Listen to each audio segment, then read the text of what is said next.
Hello, this is Miss Allie. Today I wanted to talk to you about what is a hypothesis. So, you have an upcoming science fair project, and you should have made a testable question at this point. So, now you're going to create a hypothesis that would help you to create an experiment for your science fair project. So, a hypothesis is not a question, it's not a random guess, it's not an observation, it's not an experiment, it's not your mom.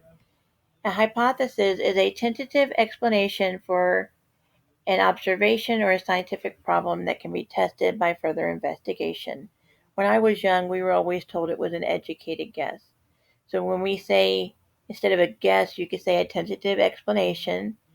And what it means by educated is that you observe something or you have a scientific problem that you can test further. So it's just it is an educated guess, but you're really using background knowledge and like what you already know about the phenomena that you're wanting to test. So when we make an hypothesis, we will make an if then because statement. So if you have a testable question of how do I get rid of pigeons, and you know that pigeons might be scared of snakes because snakes eat birds, then your hypothesis could be if I place a fake snake by the pool, then the pigeons will go away because they are afraid of snakes. Does water help a plant grow? That's a testable question because we can test that.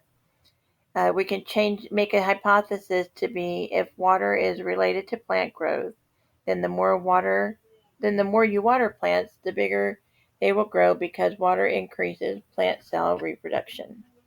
So you can change the following statement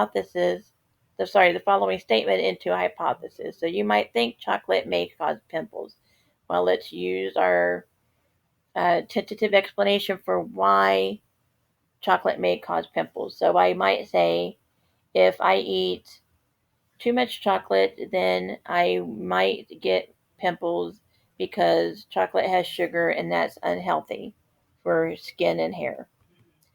The statement salt in soil may affect plant growth.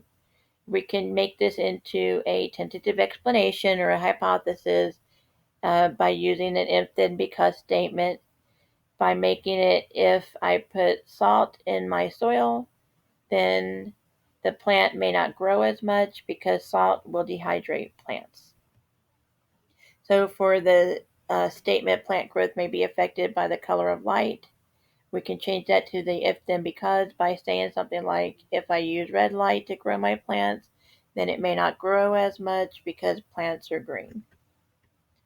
You could use this statement, bacterial growth may be affected by temperature, and you can change it into an if then because hypothesis by saying, if I use warmer temperatures, then the bacteria will grow faster because warm temperatures is a better environment for bacteria. This statement can be turned into an if then because hypothesis by saying something like, if I'm out in the sun for too long, I